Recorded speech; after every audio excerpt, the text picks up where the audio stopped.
नमस्कार, मैं सुभाष शर्मा, आपका YouTube ब्लॉगर। काफी दिनों बाद आपके बीच में आज आया हूं और मौका ही ऐसा है।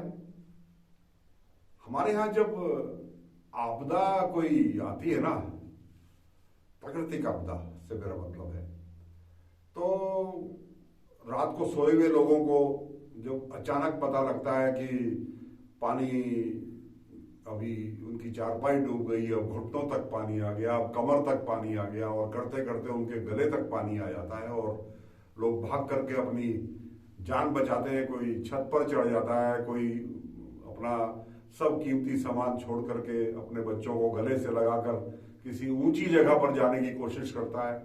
कुछ अभागे लोग उसमें बह भी जाते हैं। ऐसे में कितने पशु बह गए, कितनी गाय, बैल, भैंसें, बकरी, पालतू कुत्ते, ये सब बह गए। इसका तो कोई हिसाब लगाता ही नहीं, इसका तो कहीं जिक्र भी नहीं आता। यहाँ गिनती सिर्फ इंसानों की होती है और वो भी लंबे समय तक लापता में रहते हैं।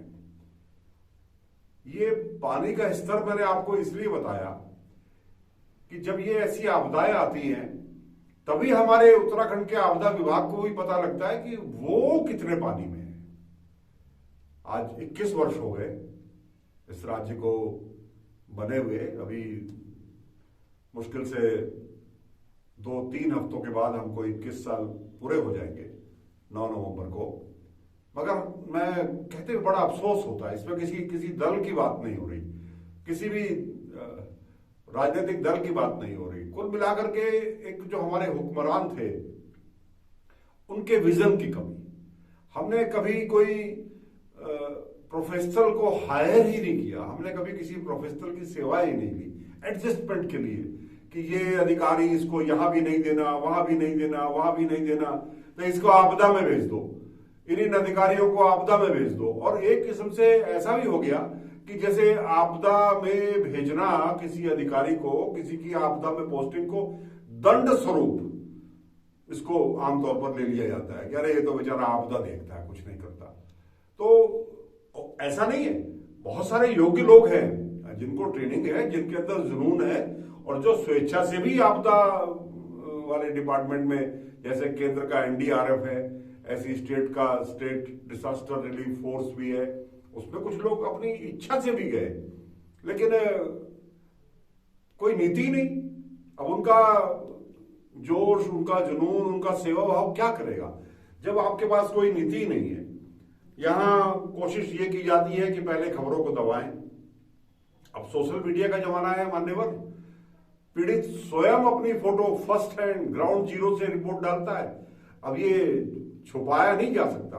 तो ये तो सरकार को अब समझ लेना चाहिए कि आपदा आएगी, छोटी आएगी, बड़ी आएगी, कोई ऊपर से रपटा आएगा, पानी के साथ पत्थर आएंगे, बोल्डर आएंगे सड़क पर। यानी आज एक एक घर में एक एक आदमी के पास और हर चप्पे चप्पे पर मोबाइल फोन, जिनमें कैमरा भी साथ में है, वो लोगों के पास मौजूद है।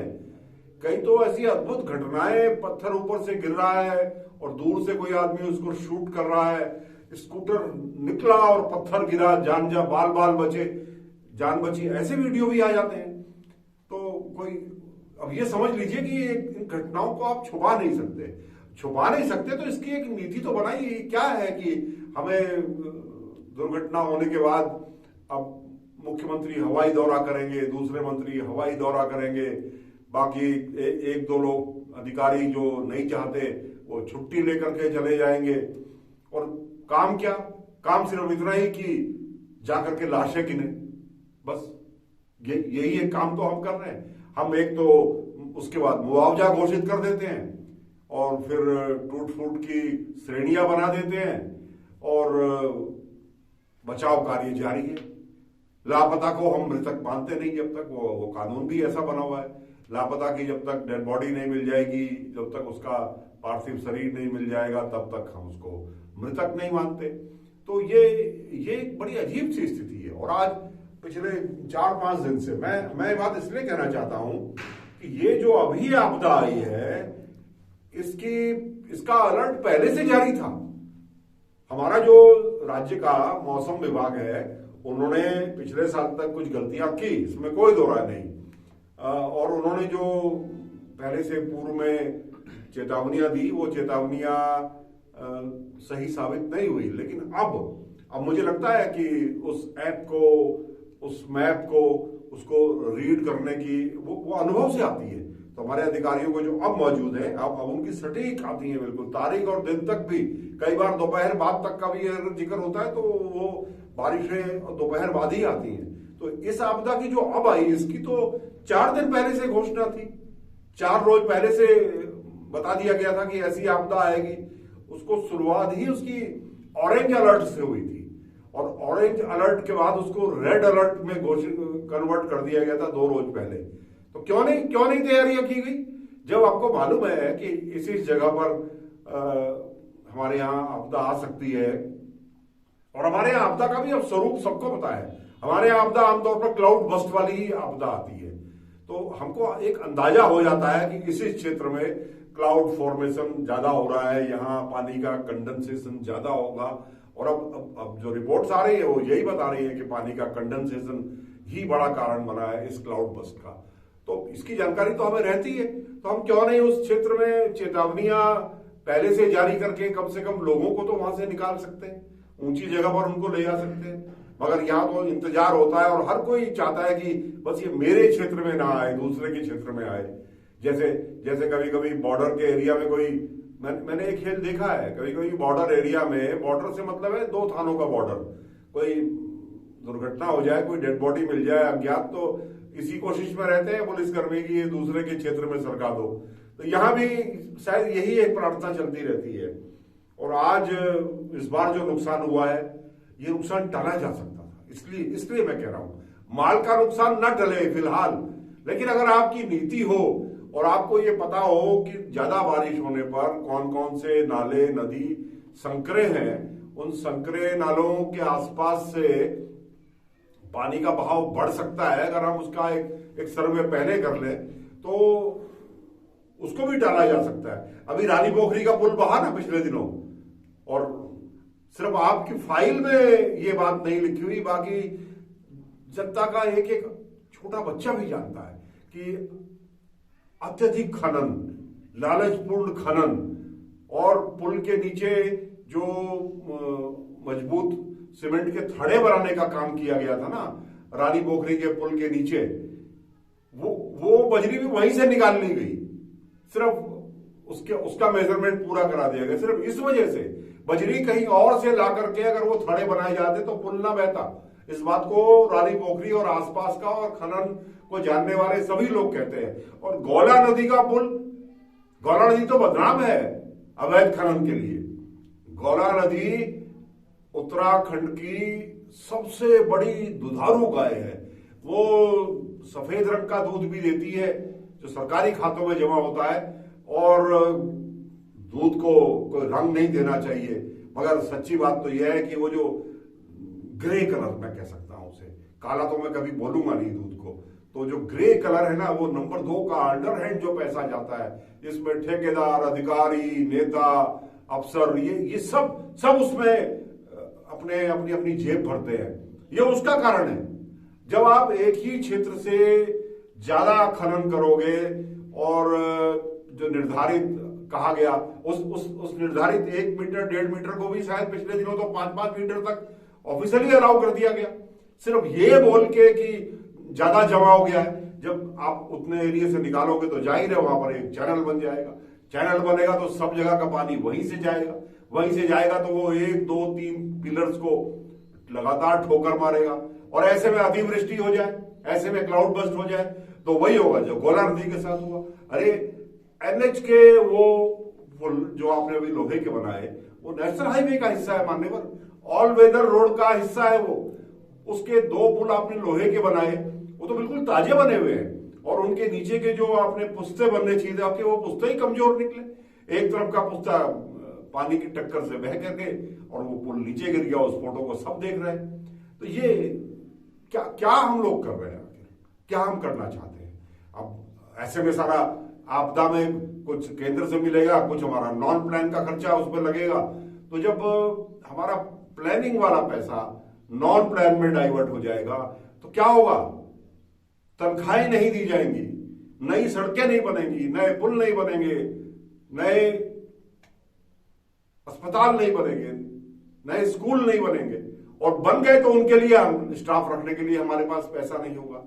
एक बात मैं और कहना चाहता हूं, ये जनता से इसलिए कहना चाहता हूं कि आप सब इस पर एक जनमत तैयार कीजिए। आज उत्तराखंड सरकार की हालत इतनी खराब है कि तनख्वाह देने के पैसे नहीं है, और इसका विकल्प निकाल लिया जिसमें दिहाड़ी पर कम तनख्वाह पर, बिना प्रोविडेंट फंड के, बिना दूसरे भत्तों के, बिना दूसरी सुख सुविधाओं के, उसमें कम तनख्वाह पर जरूरतमंद बेरोजगारों को, पढ़े लिखे बेरोजगारों को रखा जा रहा है। उसका नाम है उपनल। तो आज आप अगर आपदा जैसे विभाग में जिसमें ट्रेंड समर्पित लोगों की जरूरत है, अगर वहां भी भर्ती उपनल से करोगे आप, ऊपर के कुछ अधिकारी छोड़ के, तो भूल जाइए कि आप इस राज्य की रक्षा कर पाओगे। आज मैं दुखी हूं, इस विषय पर कोई राजनीति नहीं करना चाहता, और मैंने किसी दल विशेष का, किसी मुख्यमंत्री विशेष का नाम भी नहीं लिया, लेकिन यहां प्रायोरिटी में नहीं है, ये हमारी प्राथमिकता में आज भी नहीं है आपदा प्रबंधन। और आपदाएं यहां आती थी और आती रहेंगी, ये अब पिछले कुछ सालों का इतिहास हमें बता रहा है। 2013 की आपदा से हमने कोई सबक नहीं लिया। National highway all weather road पर इस साल जो तबाहियां हुई हैं, एक साथ 150-150, 200 सड़कें बंद रही हैं, कितना बोल्डर आया, और अभी यहां आने से पहले फिर ये खबर आ गई थी वो तोता घाटी फिर रुक गई, फिर बंद हो गई। हम उसको छेड़ रहे हैं पहाड़ों को, मगर हमको उनका ठीक से कैसे करके उनका ट्रीटमेंट किया जाए, ये हमें आज भी मालूम नहीं है। तो ये कुछ दिल की पीड़ा है, और मुझे लगता है कि आपदा प्रबंधन विभाग, अगर आपको यहाँ के उत्तराखंड के मूल निवासी की, वो पर्यटक जिसे हम बड़े बड़े विज्ञापन दे करके यहाँ बुलाते हैं, उनको यहाँ पर बुला करके उनको इज्जत से यहाँ सम्मान के साथ उनको जीवित सुरक्षित लौटने के लिए हम अगर उनको वचनबद्ध हैं, तो जरूरी है कि अपना आपदा प्रबंधन विभाग को हम दुरुस्त करें, और हम इस बात के लिए श्रद्धालुओं को आश्वस्त करें कि जो व्यक्ति यहाँ श्रद्धा से चार धाम के दर्शन करने आएगा, जो यहाँ पर्यटन की दृष्टि से आएगा, उसे किसी भी प्रकार की जनहानि नहीं होने दी जाएगी, उसको सुरक्षित उत्तराखंड की सीमा से हम वापस पहुंचाएंगे। ये संकल्प हमको इस तरह की घटनाओं से लेना चाहिए। मैंने जैसे आपसे वायदा किया था, मैं इस पर कहीं दूर दूर तक किसी राजनीतिक दल की तरफ मेरा कोई इशारा नहीं है। ये मैं कुल मिलाकर के 21 साल का जो हमारा एक फेलियर है, हमारी असफलता है, जो हमारा कुप्रबंधन है, मैंने उस पर यह टिप्पणी की है। इस तरह के मामले ईश्वर करे ना आए, लेकिन कभी आए तो मैं फिर आपके बीच में सामने आऊंगा। जो लोग इस पूरे आपदा में जो मृतक हैं, जो लापता हैं, उनके परिवार को मैं अपने परिजनों की जो नुकसान हुआ वो सहने की शक्ति ईश्वर दे, और जो लापता है वो कहीं सकुशल हमको मिल जाए, इसी कामना के साथ मेरे साथ इतनी देर तक जुड़े रहने के लिए आपका बहुत बहुत आभार। नमस्कार।